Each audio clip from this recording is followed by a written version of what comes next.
প্রকারের মানুষ আছে, যত ভালো ভালো শিল্পী আছে তাদেরকে বলবেন যে ভাই এই ছবিটা এঁকে দিতে হবে, এঁকে দেবে। কিন্তু পৃথিবীতে এমন একটা আপনি শিল্পী পাবেন না যেই শিল্পীটা কি আপনি বলবেন যে ভাই আপনি তো খুব নামি দামি একজন শিল্পী, আপনার কাছ থেকে আমি চাচ্ছি এই যে পানি দেখতে পাচ্ছেন, পানির উপরে এই ছবিটা এঁকে দিতে হবে। পারবে? ছবি পানির উপরে এঁকে দিতে পারবে? পারবে না। আল্লাহ রাব্বুল আলামিন আপনার আমার দেহটা যখন তৈরি করেছেন, মায়ের পেটে, পেট নামক গ্যারেজে আপনার হাতটা কোন জায়গায় লাগাতে হবে হাত ছিল না, সুন্দর করে হাতটা সেটিং করে দিলেন। হাতের আঙুলগুলো কেমন হবে, কোনটা বড় হবে কোনটা ছোট হবে, সুন্দর করে সেটিং করে দিলেন আল্লাহ রাব্বুল আলামিন মায়ের পেটের রহিমের ভিতরে। মায়ের পেট নামক গ্যারেজের ভিতরে আপনার নাকটা কোথায় হবে, নাকটা কপালে দিলে সৌন্দর্য ফুটে উঠবে না। এই জন্য যত প্রকারের পার্টস ওখানে সুন্দর করে সেটিং করা হলো। 10 মাস সময় লাগলো, 9 মাস সময় লাগলো, 9 মাস সময় ধরে প্রত্যেকটা পার্টস আপন আপন জায়গায় সেটিং করা হলো। এরপরে যখন আপনি সুন্দর একটা নকশা যখন আপনার তৈরি হয়ে গেল, আল্লাহ রাব্বুল আলামিন সুন্দর শিল্পী দিয়ে যখন তৈরি করলেন, আল্লাহ স্বয়ং তিনি হলেন রব। ওই রবের কুদরতি ক্ষমতা দিয়ে যখন তিনি সুন্দর করে নকশা বানিয়ে দিলেন, যেখানে নাকটা দেওয়ার ওই জায়গাতেই নাক দিলেন, যেখানে চোখ দেওয়ার ওখানে চোখ দিলেন। এই যে চোখ রয়েছে, এই চোখের ভিতরে আপনার 25,000 করে আপনার সূক্ষ্ম সূক্ষ্ম শিরা উপশিরা রয়েছে। এগুলো আল্লাহ তাআলা সুন্দর করে সেটিং করলেন, পৃথিবীর কোন মানুষের তৈরি করা নয়, এগুলো আল্লাহ রাব্বুল আলামিন তৈরি করলেন। এরপরে আল্লাহ তাআলা এই মায়ের পেট থেকে আবার দুনিয়ায় আপনাকে আস্তে করে বাহির করে নিয়ে এলেন। তাহলে ছিলাম আমরা কোথায় না, রূহ জগতে ছিলাম আমরা জান্নাতে। ওই জান্নাত থেকে বাহির করে নিয়েছে মায়ের পেটে আমাদেরকে রূহ দেওয়া হলো, আবার দ্বিতীয়বার ওখানে রূহ ফুঁকে দেওয়া হলো।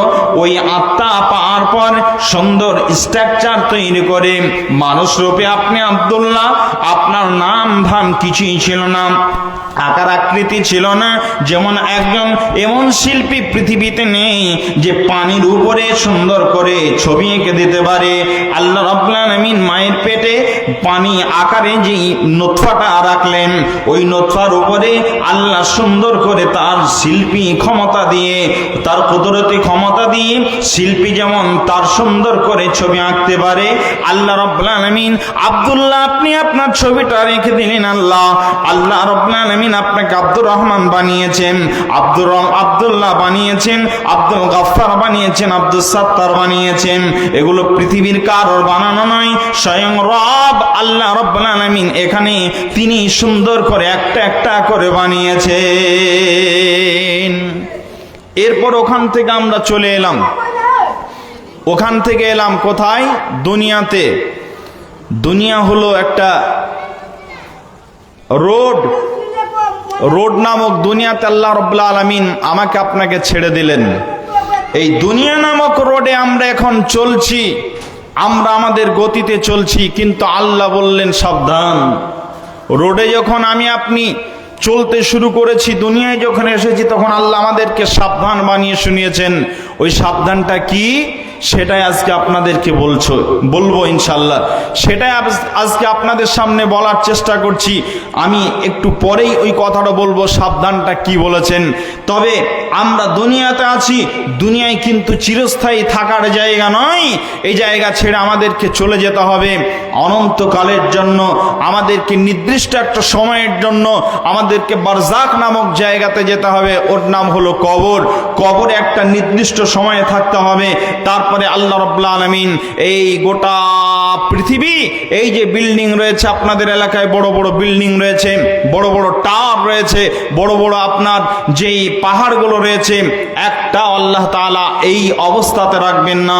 কোথাও সাগর, কোথাও নদী, কোথাও বড় বড় বিল্ডিং, সবকে ভেঙে চুরমার করে দিয়ে একটা সমতল ময়দান বানিয়ে দেবেন। আল্লাহ রাব্বুল আলামিন ইসরাফিল নামক একজন ফেরেশতাকে রেখেছেন। ওই ফেরেশতার একটা দায়িত্ব রয়েছে, তার দায়িত্ব হলো আল্লাহ রাব্বুল আলামিনের দিকে এক পলকে তাকিয়ে আছেন। আল্লাহ রাব্বুল আলামিন সিগন্যাল দেবেন, আর ওই সিগন্যাল পাওয়া মাত্রই হযরত ইসরাফিল তিনি বাঁশিতে হুইসেল বাজিয়ে দেবেন। তার যেই বাম মুখে রয়েছে যে হুইসেলটা, ওটা বাজিয়ে দেবেন, সঙ্গে সঙ্গে গোটা পৃথিবী আপনার চূর্ণ বিচূর্ণ হয়ে যাবে। গোটা পৃথিবী তার অস্তিত্ব হারিয়ে ফেলবে, তার অস্তিত্ব আর থাকবে না। এই দিন আসছে, এদিন এখনো আসেনি, যেই দিন ইসরাফিল ওই সিগন্যালটা সবুজ পেয়ে যাবে। এখনো লাল সিগন্যাল রয়েছে, এই জন্য ইসরাফিল ওই বাঁশিতে ফোঁ দেননি। ইসরাফিল যেই দিনে ওই বাঁশিতে ফোঁ দেবেন, সেদিনে রেড সিগন্যাল আর থাকবে না, সবুজ সিগন্যাল হয়ে যাবে। আল্লাহ রাব্বুল আলামিন আদেশ করবেন ইসরাফিল রে, ও নফিখা সুরি ফাইসা ওয়া নফিকা ফিস।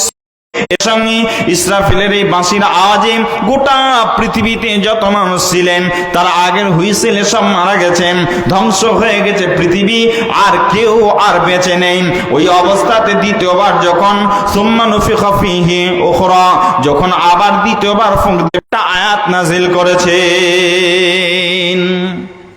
একটা আয়াত দিয়েছেন। কি আয়াত? আল্লাহ তাআলা বলছেন বিসমিল্লাহির রহমানির রহিম, ইয়া আইয়ুহান নাসু তাকু রাব্বাকুম ইন্না জালজালাতাস সাআতি শাইউন আযীম। আল্লাহ রাব্বুল আলামিন বলেন, রে পৃথিবীর মানুষেরা শোনো, তোমরা আল্লাহকে ভয় করো। কেন তোমরা ভয় করবে? তিনি তো ভয় করার বস্তু। আল্লাহ রাব্বুল আলামিন অন্য জায়গায় বলেছেন ইত্তাকুল্লাহা মাস্তাতা'তুম, তোমরা আল্লাহকে ভয় করো, যতটা আল্লাহকে ভয় করার তোমার সাধ্য রয়েছে অতটাই তোমরা আল্লাহকে ভয় করো। এলাকার মুসলমানদের আমি বলতে চাই, যারা চাষ করছেন, চাষের কাজ করবেন, পরের জমিতে কাজে গেছেন, আপনি যখন পরের ক্ষেতে কাজ করতে যাবেন তখন আল্লাহকে আপনাকে ভয় করতে হবে। পরের ক্ষেতে গিয়ে আপনি কাজে ফাঁকি দিলে পরে আল্লাহর কাছে জবাবদিহি করতে হবে। আল্লাহ একজন রয়েছেন, তিনি সূক্ষ্ম বিচারক, আপনার কাছ থেকে বিচার নেবেন। আপনি কাজে আপনি একজন মাস্টার মশাই, এই মাদ্রাসার শিক্ষক হন, অথবা আপনি এলাকার বহু স্কুল রয়েছে, এই স্কুলগুলোর আপনি টিচার। আপনি যখন ওই স্কুলের টিচার হিসাবে, শিক্ষক হিসাবে একজন দার্স দেওয়ার জন্য আপনাকে নির্বাচন করা হয়েছে, নিযুক্ত করা হয়েছে, ওই জায়গায় যদি আপনি সুন্দরভাবে যথা সময়ে এসে যত সময় পর্যন্ত, নির্দিষ্ট সময় পর্যন্ত যদি আপনি ওখানে লেখাপড়া না করান, তাহলে আল্লাহকে ভয় করা হলো না। আল্লাহ বলছেন এখানেও তোমরা ভয় করো। আল্লাহ রাব্বুল আলামিন বলছেন ইত্তাকুল্লাহা মাস্তাতা'তুম, তোমরা আমাকে তোমাদের সাধ্য অনুযায়ী ভয় করো। জি ভাই, আমি আপনাদের সামনে বলছিলাম, এই আল্লাহ তাআলা বলছেন ইন্না জালজালাতাস সাআতি শাইউন আযীম, তোমরা আল্লাহকে যথাসাধ্য ভয় করো, কারণ তিনি ভয় করার বস্তু, এই জন্য তোমরা ভয় করো। আমি আপনাদের সামনে বলছিলাম, এই সময় আল্লাহ তাআলা বলছেন ইযা যুলজিলাতিল আরযু জিলজালাহা, গোটা পৃথিবী এমন ভাবে কেঁপে উঠবে, ধ্বংস হয়ে যাবে। ইযা যুলজিলাতিল আরযু জিলজালাহা ওয়া আখরাজাতিল আরযু আথকালাহা, আর এই জমিন তার ভিতরের সমস্ত বস্তুগুলো সেই দিন বাহির করে দেবে। মানুষেরা বলবে ওয়াকালাল ইনসানু মালাহা, আজকে জমিনের কি হলো, সেই মালগুলো সব কেন বাহির করে দিচ্ছে। ওয়াকালাল ইনসানু মালাহা ইয়াওমা ইদিন তুহাদ্দিসু আখবারাহা, সেদিন জমিন নিজেই তার বর্ণনা সে একটা একটা একটা একটা করে সুন্দর করে দিয়ে দেবে। জি ভাই, সব সুন্দর করে সে নিজের বর্ণনা নিজেই দেবে। এমন অবস্থা সেই দিনে ঘটবে। আমি আপনাদের কাছে বলছিলাম, আল্লাহ রাব্বুল আলামিনের এই আয়াতের তাফসীর করতে গিয়ে একটা ঘটনা উল্লেখ করেছেন। কিছুদিন পূর্বে, বেশ কয়েক বছর হয়ে গেল, সিকিমে একটা ভূমিকম্প হয়েছিল। বেশ কিছুদিন হয়ে গেল, সিকিমে একটা ভূমিকম্প হয়েছিল। সেই ভূমিকম্পে রাস্তা ফেটে গিয়েছিল, রাস্তা এতটাই ফেটে গিয়েছিল, রাস্তা দিয়ে যাতায়াতের কোনো পরিস্থিতি ছিল না, এতটাই ফেটে গিয়েছিল, বেহাল দুর্দশা মানুষের কাছে নেমে এসেছিল। ওই দিনে যে সময় ভূমিকম্প হয়, ওই দিনে একজন মহিলা সিকিমের মাটিতে, একজন যুবতী মহিলা গোসলখানায় গোসল করছিল। আর গোসল করতে করতে, গোসল করা যখন তার কমপ্লিট হয়ে গেছে, ভিজা কাপড়টা যেটা পরেছিল ওটা ভিজে গেছে, ওটাকে খুলে এবার নতুন পোশাক পরবে, শুকনা কাপড়গুলো পরবে। ইন্ডামিন টাইমে ভূমিকম্প শুরু হয়েছে। মেয়েটা বুঝতে পেরেছে, চিৎকার দিয়ে আওয়াজ দিয়ে বলছে, মারিয়াম তুমি ঘরে আছো, তাড়াতাড়ি বাইরে হয়ে চলে এসো, না হলে তুমি ওখানেই মারা যাবে, তাড়াতাড়ি বাইরে হয়ে চলে আসো। আমার ব্রেন তখন বলল, এই সময় আমাকে আর একটা সেকেন্ড, আমি যখন ওই জায়গাতে গেলাম, যাওয়ার পর ওখানে অবস্থান করলাম, ভূমিকম্প থেমে গেল। যখন ভূমিকম্প হচ্ছিল আমার দিকে কেউ নজর করেনি, আমাকে কেউ একথা বলেনি যে একজন যুবতী মহিলা তুমি কেন উলঙ্গ অবস্থায় আমাদের সামনে এলে, একথা আমাকে কেউ প্রশ্ন করেনি। ভূমিকম্প থেমে গেছে, একজন ভদ্র মহিলার কাছে একটা কাপড় ছিল, ওড়না ছিল, ওটা দিয়ে, দুপাট্টা দিয়ে আমাকে বলে দিল, তুমি এটা দিয়ে তোমার লজ্জাস্থান তুমি ঢেকে নাও। আমি ঢেকে নিলাম। এরপরে আমি বাড়ি গিয়ে পোশাক পরে নিলাম। আমার কাছে পরক্ষণে সাংবাদিক এলো, আমাকে জিজ্ঞাসা করছে, প্রতিবেশীরা অনেকে রয়েছে, জিজ্ঞাসা করছে, মারিয়াম রে, তোমার এই হুঁশটা কি ছিল না? তোমার ব্রেনকে একবারের জন্য কথা বললো না? তুমি একজন যুবতী মহিলা, তোমার পরনে এক টুকরাও কাপড় নেই, এরপরে তুমি অতগুলো মানুষের সামনে চলে গেলে, তোমার বিবেককে একবারের জন্য এটা নাড়া দিল না? তোমার বিবেককে একবারের জন্য কথা বললো না? তুমি কি করে ওখানে চলে গেলে? মেয়েটি বলছে, আল্লাহর নবীর স্ত্রী আয়েশা রাদিয়াল্লাহু কাছে স্পষ্ট করে বলে দেন, ওই দিনে আমার কি লজ্জা সেদিনে লাগবে না? মানুষ আর একজনকে দেখবে, একজন আরেকজনকে দেখবে, উলঙ্গ অবস্থায় থাকবে, এরপরে কি লজ্জা বোধ করবে না? বিশ্বনবী বললেন, আয়েশা রে, ওই দিনটা কত ভয়ঙ্কর হবে রে আয়েশা, ওই দিনটা কত ভয়ঙ্কর হবে রে আয়েশা। ওই দিনটা কেউ কারোর দিকে নজর করে তাকাবে না, সূর্যটা মাথার কাছে নেমে আসবে, আর গোটা পৃথিবী যেন একটা মরুভূমি নয়, তামার মতো হয়ে যাবে। সৌদিতে যারা গেছেন, যেটা আরাফের ময়দান, ওটাই হবে হাসরের ময়দান, আরাফার ময়দান এমন একটা মানুষ থাকবে না। অতএব ওই দিনটা প্রত্যেকটা মানুষ গিয়ে উপস্থিত হবে। আমি আপনাদের কাছে বলছিলাম, মা আমার বোনা, এক প্রকারের মানুষ সেদিনই হাসবে। জি, সেই দিনে এক প্রকারের মানুষ কাঁদবে, আর এক প্রকারের মানুষ হাসবে। কাঁদবে কারা, হাসবে কারা? জি, হাসবে কারা, কাঁদবে কারা? এই কথাগুলো আপনাদের সামনে বলছি, শুনুন। এবার আপনাদের সামনে কিয়ামতের ময়দানে একটা ভয়াবহ দৃশ্যর কথা বলছি। কি ওই দৃশ্যটা? ওই দৃশ্যটা হলো কিয়ামতের ময়দানে বিশ্বনবী একটা হাদিস বর্ণনা করেছেন। এই কিয়ামতের ময়দানের অবস্থান বলতে গিয়ে বিশ্বনবী বলছেন, রে আমার উম্মত, আমি আল্লাহ রাব্বুল আলামিন মানুষের জন্য চারটা জায়গা এমন রেখেছি, চারটা জায়গা, যে চারটা জিনিস আমি মানুষকে দান করব, ওই মানুষগুলো চারটা জিনিস পাবে। তার মধ্যে চারটা জিনিস কি কি সেটা আমি আপনাদের সামনে বলার আগে একটা হাদিস বর্ণনা করছি। বিশ্বনবী আমার একটা হাদিস তিনি বর্ণনা করেছেন। রাবি হলেন হযরত আয়েশা রাদিয়াল্লাহু তাআলা আনহা। হযরত আয়েশা রাদিয়াল্লাহু তাআলা আনহা তিনি হলেন রাবি। তিনি বর্ণনা করছেন, বিশ্বনবী আমার তিনি মসজিদুন নববীতে বসে আছেন, আর আয়েশা রাদিয়াল্লাহু তাআলা আনহার ঘরটা হলো মসজিদুন নববীর একদম পূর্ব সাইডে। একটা দেওয়াল, এদিকটা হলো মসজিদুন নববী, আর পূর্ব দিকটা হলো, পশ্চিম দিকটা হলো আপনার মসজিদুন নববী, আর পূর্ব দিকটা হলো আপনার নবীজির ঘর হযরতে আয়েশার হুজরা, এই যেখানে নবীজি আজ পর্যন্ত ঘুমিয়ে আছেন, কিয়ামত পর্যন্ত ঘুমিয়ে থাকবেন, যেটা নবীজির এখন কবর, ওটাই হলো আয়েশার ঘর। বিশ্ব নবী আমার ওই জায়গায় তিনি বসে আছেন মসজিদুন নববীতে, আয়েশা ঘরের মধ্যে আছেন। আল্লাহর নবী একটা আওয়াজ শুনতে পেলেন, যেন ঘরের মধ্যে কে যেন কান্না করছে। এই কান্নার খবরটা নেওয়ার জন্য নবীজি সাহাবীদের মাঝে বসেছিলেন, হঠাৎ করে নবীজি সাহাবীদের মাঝ থেকে উঠলেন। ওঠার পর নবীজি এবার আস্তে আস্তে ঘরের দিকে গেলেন। ঘরে গিয়ে দেখছেন নবীজির আপন স্ত্রী আয়েশা যেন ডুকরে ডুকরে কান্না করছেন। নবীজি, তার তো স্ত্রী আয়েশা হলেন নবীজির স্ত্রী। আয়েশার পাশে গিয়ে দাঁড়িয়ে নবীজি জিজ্ঞাসা করছেন, মা ইউবকি কি আয়েশা, মা ইউবকি কি আয়েশা, আয়েশা রে বলো তোমার কান্নার কারণ কি, কেন তুমি কান্না করছো? এমন সময় নবীজির সামনে আয়েশা বলছেন, রাসূলুল্লাহ, নবী গো, আমার কান্নার অন্য কোনো কারণ নয়, কান্নার একটাই কারণ, আজকে আমি কান্না করছি তার কারণ হলো একটা। ওগো নবী, আমি কান্না করছি, আপনি আমার কাছে এসে খোঁজ নিচ্ছেন কান্নার কারণ কি? ইয়া রাসূলুল্লাহ, আজকে আমার কান্নার কারণ অন্য কিছু নয়, একটাই হলো কারণ, আজকে এখানে আমি কান্না করছি, এটা আমার অন্য কোনো বিষয় নয়।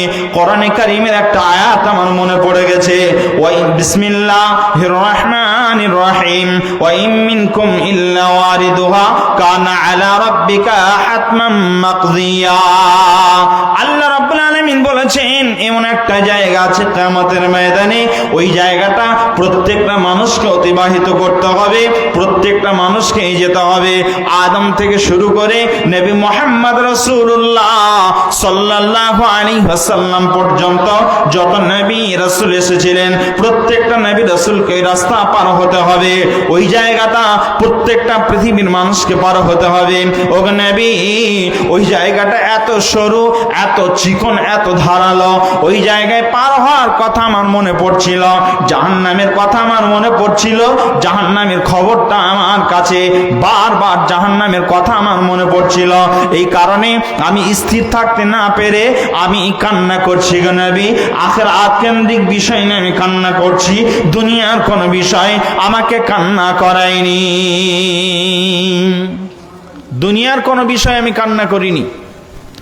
এমন সময় মা আয়েশা রাদিয়াল্লাহু তাআলা আনহার সামনে নবী দাঁড়িয়ে আছেন, নবীজি দাঁড়িয়ে আছেন, নবী দাঁড়িয়ে আছেন। এমন সময় আয়েশা রাদিয়াল্লাহু তাআলা আনহা নবীজিকে প্রশ্ন করছেন, রাসূলুল্লাহ, ওগো আল্লাহর নবী, আমি আপনার কাছে জিজ্ঞাসা করতে চাচ্ছি, আপনি আমার একজন আদর্শ স্বামী, আদর্শ নেতা, আদর্শ নবী আপনি, এই জন্য স্বামী হিসাবে আপনার দায়িত্ব পালন করেছেন, আমি আপনার স্ত্রী, কান্না করছি, কান্নার কারণটা আপনি ছুটে এসে জিজ্ঞাসা করছেন কি হয়েছে? মা ইউবকি কে আয়েশা, আয়েশা তোমার কান্নার কারণটা কি, তুমি একটু খুলে বলো। নবী গো, আমি কান্নার কারণটা আপনাকে খুলে বলে দিলাম, দুনিয়ার বিষয় নয়, এটা আখিরাত কেন্দ্রিক বিষয় নিয়ে আমি কান্না করছি। আমার মনে পড়েছে একটা, বারবার আমার স্মরণে আসছে, ওয়া ইম মিনকুম ইল্লা ওয়ারিদুহা কানা আলা রাব্বিকা হাতমান মাকদিয়া। এই আয়াতটা আমার মনে পড়ছে, আর যত আয়াত রয়েছে আখিরাত কেন্দ্রিক আয়াতগুলো আমার মনে পড়ছে, এই কারণে আমি কান্না করছি। আল্লাহর নবী, আপনি আমার সামনে এসে জিজ্ঞাসা করেছেন, ওগো নবী, ফাহাল তাযকুরুনা আহলিকুম ইয়ামাল কিয়ামা, এটা হলো দুনিয়ার বিষয়। আখিরাত যেই দিনে অনুষ্ঠিত হবে, কিয়ামত যেই দিনে কায়েম হবে, যেই দিনে মাথার কাছে সূর্য নেমে আসবে, যেই দিনে মানুষ একজন আরেকজনকে দেখে পালিয়ে যাবে, ওগো নবী, আমার মাকে আমি চিনতে পারবো না, আমার আব্বাকে আমি চিনতে পারবো না, পরিচয় দেবে না। আল্লাহ রাব্বুল আলামিন ওই দিনটা রেখেছেন এত কঠিন দিন, ইয়াউমা ইয়াফিরুল মারউ মিন আখিহি ওয়া উম্মিহি ওয়া আবিহি ওয়া সাহিবাতিহি ওয়া বানিহি লিকুল্লি ইমরিইন মিনহুম ইয়াউমা ইযিন শাআনু ইগনি। প্রত্যেকটা মানুষ পালিয়ে যাবে। ও নবী, বাপ সেই দিন পালিয়ে যাবে, মা পালিয়ে যাবে, সন্তান মায়ের কাছ থেকে ছুটে চলে যাবে, ভাই বোন কেউ কাউকে চিনতে পারবে না। আপনজন বলতে সেদিনে কেউ সেই দিনে কাজে লাগবে না, কাজে আসবে না। ও নবী, ওই দিনের কথা আপনি বলেন, আমি যদি বিপদগ্রস্ত হয়ে যাই, আজকে আমি কান্না করেছি, আপনার সঙ্গে সঙ্গে ব্রেনে এই বিবেকে এটা নাড়া দিয়েছে, আমার স্ত্রী আয়েশা কান্না করছে, সে বিপদগ্রস্ত হয়েছে, এই কারণে কান্না করছে। আমি নবী বিপদগ্রস্ত হয়েছিলাম কি হয়নি, এটা আপনি আমার কাছে এসে জিজ্ঞাসা করেছেন। মা ইউবকি কি আয়েশা, আয়েশা রে তোমার কান্নার কারণটা কি? নবী, আপনি দুনিয়াতে এসে জিজ্ঞাসা করেছেন কিয়ামতের দিন যদি বিপদগ্রস্ত হয়ে যায়, সেই দিন যদি আমি কান্না করি, তাহলে সেই দিনকে আপনি আমার কথা মনে রাখবেন, আমার কথা কি আপনার সেই দিনে স্মরণ হবে? আপনি আমাকে একটু বুঝিয়ে বলুন, সেই দিনে কি আপনি আমার পাশে গিয়ে দাঁড়িয়ে, আমার পাশে গিয়ে সেই দিনে আমার খোঁজ খবর রাখবেন? নবীজি বলছেন, আয়েশা রে, فقال رسول الله صلى الله عليه وسلم, নবীজি বললেন, আয়েশা তুমি কান খুলে শুনে নাও, কিয়ামতের দিনটা এত ভয়ানক দিন হবে। আমি সব জায়গাতে সবার কথা মনে রাখবো রে আয়েশা, কিন্তু তিনটে এমন জায়গা রয়েছে, ওই তিনটে জায়গাতে পৃথিবীর কারোর কথা আমি মনে রাখতে পারবো না। আম্মা ফি সালাসাতি মাওয়াতিনা ফালা ইয়াজকুরু আহাদুন আহাদা, ওই তিনটে মওকা এমন রয়েছে, ওই তিনটে জায়গাতে পৃথিবীর কারোর খবর আমি রাখতে পারবো না। হযরত আয়েশা বলছেন, রাসূলুল্লাহ, আমি আপনার স্ত্রী হযরতে খাদিজার কথাকে আপনি মনে রাখতে পারবেন না, যে খাদিজার জন্য প্রতি রাতে আপনি কান্না করেছেন, আল্লাহ খাদিজাকে তুমি মাফ করে দাও। খাদিজা যতদিন বেঁচে ছিলেন ততদিন আপনি দ্বিতীয় কোন স্ত্রী গ্রহণ করেননি, খাদিজা আপনার জানের জান, খাদিজাকে আপনি এত ভালোবাসতেন। ইয়া রাসূলুল্লাহ, খাদিজা মারা যাওয়ার পর বাকি স্ত্রীগুলো আপনি একটা একটা করে গ্রহণ করেছেন। ইয়া রাসূলুল্লাহ, খাদিজা যদি আপনার বেঁচে থাকতেন তাহলে অন্য কোন স্ত্রী গ্রহণ করতেন না, আপনি তার জীবদ্দশাতে একজন স্ত্রীও গ্রহণ করেননি। ওই খাদিজা যদি বিপদগ্রস্ত হয়ে যায় কিয়ামতের ময়দানে, তার পাশে গিয়ে আপনি, সে যদি কান্না করে আমার মতো, আমি আয়েশা কান্না করেছি, ছুটে এসেছেন আমার পাশে, আয়েশা নয়, সেই দিনে যদি খাদিজা স্বয়ং কান্না করে কিয়ামতের ময়দানে, যে খাদিজাকে আল্লাহ নিজে সালাম দিয়েছেন, জিবরাইল নিজে সালাম দিয়েছেন, যে খাদিজার জন্য বলা হয়েছে যেতে পারবে না, অতএব আজকের দিনে বলো তোমার কি হয়েছে, তুমি কেন কান্না করছো? বিশ্বনবী মুহাম্মদ রাসূলুল্লাহ সাল্লাল্লাহু আলাইহি ওয়াসাল্লাম কে বলবেন, খাদিজার সামনে কি আপনি বলবেন? আয়েশা রাসূলকে জিজ্ঞাসা করছেন, নবী গো, খাদিজার ব্যাপারে যদি এমনটাও হয়ে যায়, আর খাদিজা যতদিন জীবনে বেঁচে ছিলেন ততদিন আমি দ্বিতীয় কোন স্ত্রী গ্রহণ করিনি, এটা তুমি ঠিকই বলেছ। এমন কোন রাত নেই যে রাতে আমি খাদিজার কথা না ভেবে আমি ঘুমিয়েছি, খাদিজার জন্য চোখের পানি ফেলিনি, এমনটা রাত আমার কাছে একটাও নেই। অতএব সেই খাদিজা আর যদি বিপদগ্রস্ত হয়ে যায় কিয়ামতের ময়দানে, এরপরেও আমি তিনটে জায়গা এমন রয়েছে আয়েশা, ওই তিনটে জায়গাতে খাদিজার কথা মনে রাখতে পারবো না।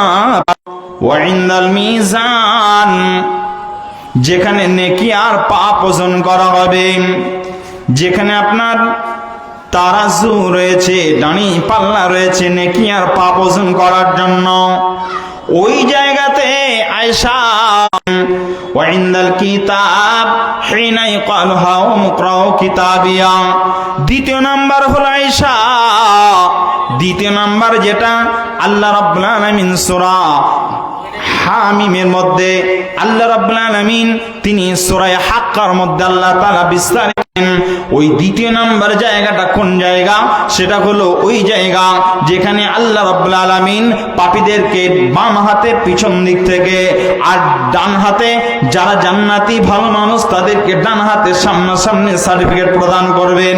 যে জায়গাতে সার্টিফিকেট প্রদান করা হবে ওই জায়গাটা আমি ডান হাতে পাবো সার্টিফিকেট না বাম হাতে পাবো সার্টিফিকেট, পিছন দিক থেকে না সামনাসামনি ডান হাতে পাবো, এই টেনশনে জায়গা। বন্ধুরা আমার, জাহান্নামের উপর দিয়ে পুলসিরাতকে রাখা হয়েছে। পুলসিরাত জাহান্নামের উপরে অবস্থিত। পুলসিরাতকে সেই দিনে জাহান্নামকে টেনে নিয়ে আসা হবে কিয়ামতের ময়দানে। আল্লাহ রাব্বুল আলামিন জাহান্নামকে নিয়ে আসবেন কিয়ামতের ময়দানে। সেই দিন জান্নাতকে নিয়ে আসা হবে, জাহান্নামকে নিয়ে আসা হবে। আল্লাহ রাব্বুল আলামিন সেই দিনে জাহান্নামকে যখন 70,000 ফেরেশতা 70,000 লাগাম পরানো থাকবে, আর ওই 70,000 লাগামে প্রত্যেকটা লাগামে 70,000 করে ফেরেশতা লাগানো হবে। তারা টানতে টানতে টানতে টানতে জাহান্নামকে কিয়ামতের ময়দানে নিয়ে আসা হবে। ওই দিনে জাহান্নামের উপর দিয়ে একটা সেতু বা একটা ব্রিজ রাখা হবে। ওই ব্রিজটার নাম হলো পুলসিরাত। পিছল হবে, ওই জায়গায় পা রাখলে পারে যে সে পার হতে পারবে না। কিয়ামত যেই দিনে কায়েম হবে ওই দিনটা আপনার এত অন্ধকার হবে, এত অন্ধকার হবে, সূর্য সেই দিনে থাকবে না, চন্দ্র সেই দিনে থাকবে না। আপনার এই যে তারকাগুলো দেখতে পাচ্ছেন এগুলো সেই দিনে দেখা যাবে না। সূর্য আসবে পরে, আল্লাহ তাআলা সূর্যকে পরে নিয়ে আসবেন। কিন্তু বন্ধুরা আমার, ওই দিনটা হবে অন্ধকার অন্ধকার, আর এক প্রকারের মানুষের জন্য হবে ওটা আপনার আলো।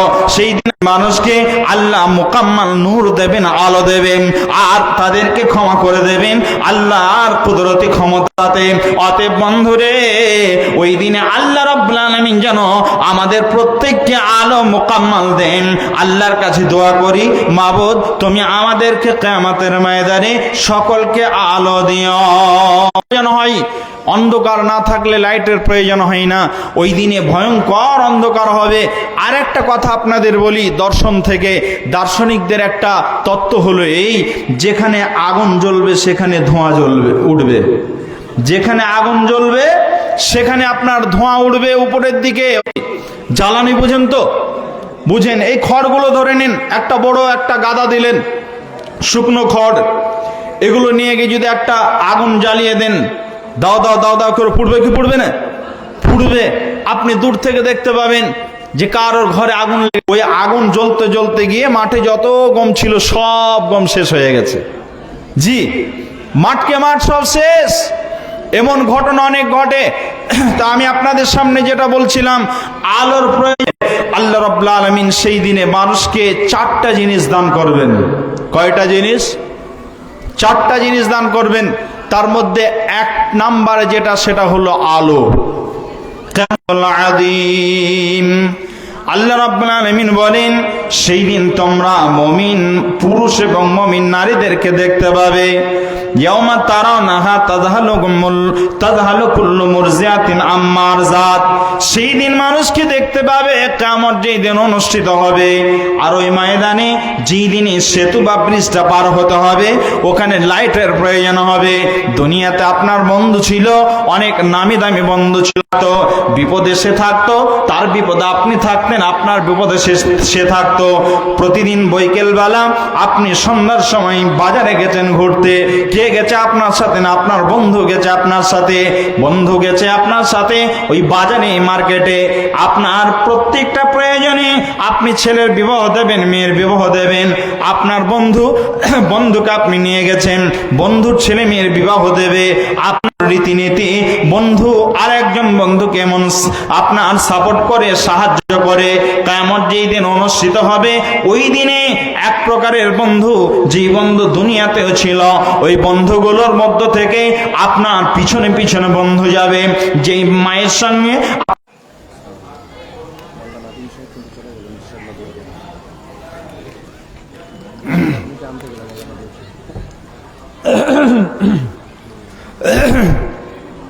জি ভাই, কি বলছিলাম? যে মা আপনাকে নিজে না খাইয়ে আপনাকে খাইয়েছে, ভাই বোন, আপনার প্রতিবেশী, গ্রামবাসী, খালাতো ভাই, মামাতো ভাই, ফুফাতো ভাই, আপনার খালা, ফুফু, নানি, দাদি, এগুলো সব আপনার আপনজন, আত্মীয় স্বজন, এরাও কিয়ামতের ময়দানে আপনার কাছে থাকবে, আপনি তাদের সাথে থাকবেন, কিন্তু কেউ কারোর সাপোর্ট নেবেন না, কেউ কাউকে আপনার সাহায্য করবেন না। আল্লাহ রাব্বুল আলামিন ওই পুলসিরাত নামক জায়গাটা যখন পার করার জন্য আপনাকে ডাক দেবেন, জি যাও আব্দুল্লাহ, তুমি পার হয়ে চলে যাও, ওপারে যাবে তবে জান্নাত পাবে, এপারে তোমার জান্নাত বরাদ্দ নয়। এই অবস্থাতে পুলসিরাতের দুই পাশ যখন পার হয়ে যাবে, দুই পাশে আপনার কাঁটা জাতীয় গাছ থাকবে।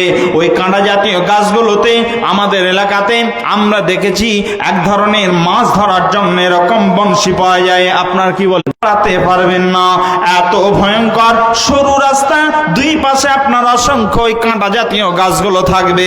ওই গাছগুলো যদি আপনাকে ধরে নেই তাহলে আপনি ছাড়িয়ে যেতে পারবেন না সামনের দিকে। একটা যদি লেগে যায়, একটা যদি ফুটে যায়, তাহলে আমরা সবাই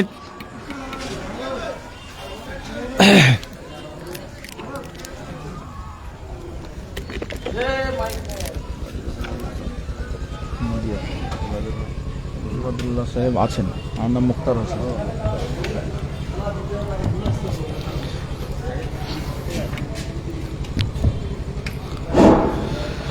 জি ভাই, বলছিলাম যে ওই দিনে অবস্থা কি হবে, অবস্থা এতটাই বেগতিক খারাপ হবে। ওই মানুষটা, যে মানুষটা মুমিন হিসেবে পৃথিবীতে আল্লাহ স্বীকৃতি লাভ করেছে, আল্লাহ কিয়ামতের ময়দানে সেই দিনে স্বীকৃতি পেয়েছে এই লোকটা মুমিন, এই লোকটা মুমিনাত, ওই লোকগুলোর কাছে আল্লাহ তাআলা এক ধরনের নূর দেবেন, জ্যোতি দেবেন। যেমন লাইট, গাড়ি জ্বললে পারে, গাড়ির সামনে সামনে একটা লাইট জ্বলে, দুটো লাইট জ্বলে, চারটা লাইট জ্বলে, এদের চোখের পলকের মতো তারা পার হয়ে চলে যাবেন। তারপরে যারা শহীদ তারাও পার হয়ে চলে যাবেন, যারা সালফে সালেহিন তারাও পার হয়ে চলে যাবেন। ভালো মানুষ যারা, আল্লাহ রাব্বুল আলামিন যাদেরকে স্বীকৃতি দিয়েছেন, যাদেরকে নাজাতের রাস্তা দিয়েছেন, তারা ওই দিনে বেশি জ্যোতি নিয়ে দ্রুত গতিতে পার হয়ে যাবে। কিছু মানুষ তারা আস্তে আস্তে যাবে, কিছু মানুষ তারা যানবাহনে চড়ে যেমন মানুষ পার হয়ে যাবে, এভাবে তারা কোনো রকমে পার হয়ে যাবে। আর কিছু মানুষকে দেখতে পাওয়া যাবে তারা যেতে যেতে তাদের ওই জায়গাতে ধরা খেয়ে তারা নিচে ধাপ করে পড়ে তারা জাহান্নামের মধ্যে চলে যাবে। বন্ধুরা আমার, এক প্রকারের মানুষকে দেখা যাবে, ওই মানুষগুলো আপনার বন্ধুর সঙ্গে, আত্মীয় স্বজনের সঙ্গে যাচ্ছে। যেই লোকটা আগে আগে যাচ্ছে, এই লোকটার অনেক গতি আলোর, তার আলো দেখে দেখে পিছনের লোকগুলো যাচ্ছে। সামনের লোকটা, আলোওয়ালা লোকটা বুঝতে পারবে আমার পিছনে কেউ যেন আসছে, তখন এই পিছন দিকে তাকিয়ে দেখবে তার বন্ধু, তার আত্মীয় স্বজন। তখন বলবে, বন্ধুরে তুমি আজকে আমার কাছে এসেছো, আমার আলো তুমি পার হচ্ছ, শুনে নাও। আর সামনে যার আলো ছিল ও দ্রুত গতিতে পার হয়ে চলে যাবে। আল্লাহ রাব্বুল আলামিন বলেন, এই সময় পিছনের লোকগুলো আর সামনে বাড়তে পারবে না। তাদের পিছনে আলো বলতে এটা বুঝিয়েছেন, ওই সামনের লোকটা জ্যোতিওয়ালা লোকটা বা লোকটা আলোওয়ালা লোকটা এটা বোঝাতে চেয়েছে, আমি যেই জায়গা থেকে পিছন থেকে আলো নিয়ে এসেছি, দুনিয়াতে আলো ছিল, ওখানে আমি নামাজ পড়েছি, নামাজের একটা আলো। আল্লাহ রাব্বুল আলামিন আসসালাতু নূরুন, সালাতকে নূর বলেছেন, নামাজকে নূর বলেছেন। যে লোকটা নামাজ পড়বে আর যার নামাজ কবুল হবে, কবুলিয়াত নামাজ যদি পৃথিবীতে আপনার থেকে যায়, তাহলে আল্লাহ রাব্বুল আলামিন আপনাকে জ্যোতি দেবেন, আলো দেবেন। আল্লাহ রাব্বুল আলামিনের আলো আপনি পেয়ে আপনি পুলসিরাত পার হয়ে যেতে পারবেন। আর যে লোকটা নামাজ কবুলিয়াত হবে না, যে লোকটা লোক দেখানো নামাজ পড়বে, লোকটা ছেলেটা নামাজ পড়ে, তোমার বাড়ির সবাই নামাজ পড়ে, তোমার স্ত্রী নামাজ পড়ে, তুমি কেন পড়ছো না, এই বলা দেখে যে এই লোকটা পড়বে, আল্লাহর ভয়ে পড়বে না, ওই লোকটা নাজাত পাবে না, পাবে না, পাবে না। ওই লোকটার কাছে আলো থাকবে না, ওই লোকটা সেই দিনে পিছনে ধরা খেয়ে যাবে।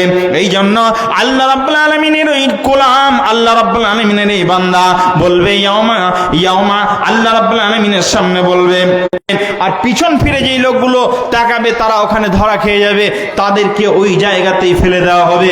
তাদের এবং ওদের মাঝে ওই আলো আলা লোকটা একটা, আর এদের মাঝে একটা পর্দা পড়ে যাবে, ওই পর্দা তারা ক্রস করে। আর 2 নাম্বার কি আল্লাহ তাআলা দান করবেন? 2 নাম্বার কথাটা চট করে বলে দিচ্ছি, শোনেন। আল্লাহ রাব্বুল আলামিন বলেন, বিসমিল্লাহির রহমানির রহিম, ইন্না আ'তাইনাকাল কাউসার। 2 নম্বরে আল্লাহ রাব্বুল আলামিন বলেন, নিশ্চয় আমি মানুষকে সেই দিনে আমরা তোমার গোলাম নবীর সামনে গিয়ে বলবো, নবী গো, আমরা হলাম আপনার উম্মত, অতএব আজকের দিনে আল্লাহ, আজকের দিনে মাবুদ গো, তোমার রাসূলকে দিয়ে আমাদেরকে একটু পানি পান করাও, হজের পানি, হজ কাউসারের পানি পান করাও। আল্লাহ রাব্বুল আলামিন নবী দেখবেন এগুলো আমার উম্মত, কিন্তু আদেও এরা উম্মত ছিল কিনা নবী দেখবেন। এদের জীবদ্দশাতে আল্লাহ রাব্বুল আলামিন জীবনটা পরিচালনা করে থাকে, তাহলে তাদেরকে সেই দিনে পানি পান করাবেন। রাসূলের সুন্নাত মোতাবেক যদি জীবন যাপন করেছেন, তাহলে আল্লাহ রাব্বুল আলামিন হাউজের কাউসারের পানি পান করাবেন। আর যদি না থাকে, তাদের জীবদ্দশায় তাদের শরীরের সঙ্গে, তাদের গোটা বডির সঙ্গে রাসূলের সুন্নাত যদি একটাতেও মিল না থাকে, রাসূলের বডির সঙ্গে তাদের বডির যদি মিল না থাকে, তাহলে রাসূল বলবেন। একটা কথা বলি, আমাদের ভারতবর্ষের একটা ঐতিহ্য মসজিদ, মসজিদটার নাম হলো বাবরি মসজিদ, শহীদ হয়ে গেছে। মসজিদের জায়গাতে মন্দিরও তৈরি হয়ে গেছে, উদ্বোধন হয়ে মন্দিরও তৈরি হয়ে গেছে। আমরা কত মানুষ হাহুতাশ করলাম, হায় হায়, আজকে বেঈমানেরা মসজিদটা শহীদ করলো। আবার মসজিদটা খ্রিস্টান যত প্রকারের আছে, মুসলিম বাদ দিয়ে একজনের নাম করেন, যে লোকটা বলেছে যে তুমি দাড়ি রাখবে না, দাড়ি আপনাকে কাটা করিয়েছে, আর আপনার চুল যে সুন্নতি তরিকায় কেটেছেন, আপনাকে বলছে যে এই তরিকাতে চুল কাটা যাবে না, চুলকে তুমি এইভাবে কাটো, এইভাবে কেটেছো কেন? এভাবে আপনাকে কেউ নিষেধ করেছে? জি, চুল কাটতে খ্রিস্টানদের মতো, ইহুদিদের মতো চুল কাটতে বাধ্য করেছে কেউ? বলেছে কোন নেতা? আল্লাহ তাআলা আপনাকে পান করার সুযোগ দেবেন না। বিদায় আমি আপনাদের কাছে আরো 2টি ছোট্ট ছোট্ট কথা ছিল, সেটা হলো আল্লাহ তাআলা 4 প্রকারের জিনিস কিয়ামতের দিন, 4টা জিনিস আল্লাহ দান করবেন। 1 নাম্বার হলো আল্লাহ রাব্বুল আলামিন নূর দেবেন, আলো দেবেন কিয়ামতের দিন। 2 নাম্বারে হাউজে কাউসার আল্লাহ তাআলা দান করবেন। আর 2টি কথা ছিল, সেগুলোর মধ্যে চট করে আমি বলে দিচ্ছি। আর একটা হলো আল্লাহ রাব্বুল আলামিন সরাসরি তিনি মানুষকে দেখা দেবেন, তার দিদার লাভ হবে, তাদেরকে পুরস্কার করবেন। অতএব আল্লাহ রাব্বুল আলামিনের এই 4 নিয়ামতের কথা আমি আপনাদের কাছে বললাম, কিয়ামতের দিন আল্লাহ দেবেন। আমরা যেন কিয়ামতের ময়দানে আল্লাহ রাব্বুল আলামিন যেন আমাদের সেই ভয়াবহ দিনে আমরা যেন এগুলো আমাদের নসিবে যেন এগুলো জুটে, আমরা যেন আল্লাহ তাআলার এই নিয়ামতগুলো গ্রহণ করতে পারি। আল্লাহ আমাদের নিয়ামতগুলো যেন একটা একটা করে সেই দিনে নিতে পারি। বিশেষ করে আলো কোরআন ও হাদিসকে সামনে রেখে খুব মূল্যবান কিছু কথা আমাদের সামনে তুলে ধরলেন, খুব সুন্দরভাবে, খুব চমৎকার আলোচনা করলেন। এবার আমাদের সামনে বক্তব্য রাখবেন আমাদের ইস্তেহারের যে বক্তা, ফজিলাতুল শাইখ জনাব মাওলানা আব্দুল হান্নান রাহিমি সাহেব, কিশনগঞ্জ, বিহার। তিনি খুব সুন্দর বক্তব্য রাখেন। আমি আবারও তেনাকে নিমন্ত্রণ দিচ্ছি বা ডাকছি স্টেজে, আপনি আসুন। ফজিলাতুল শাইখ জনাব মাওলানা আব্দুল হান্নান রাহিমি সাহেব, কিশনগঞ্জ।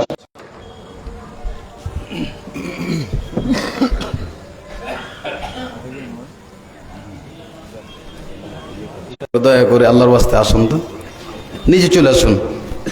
আপনাদেরকে বলছি ভাই একটু চলে আসুন, পিছনে যারা আছেন একটু গচ্ছিত হয়ে বসেন, দেখতে ভালো লাগবে। আসুন। ومن يضلله فلا هادي له وأشهد أن لا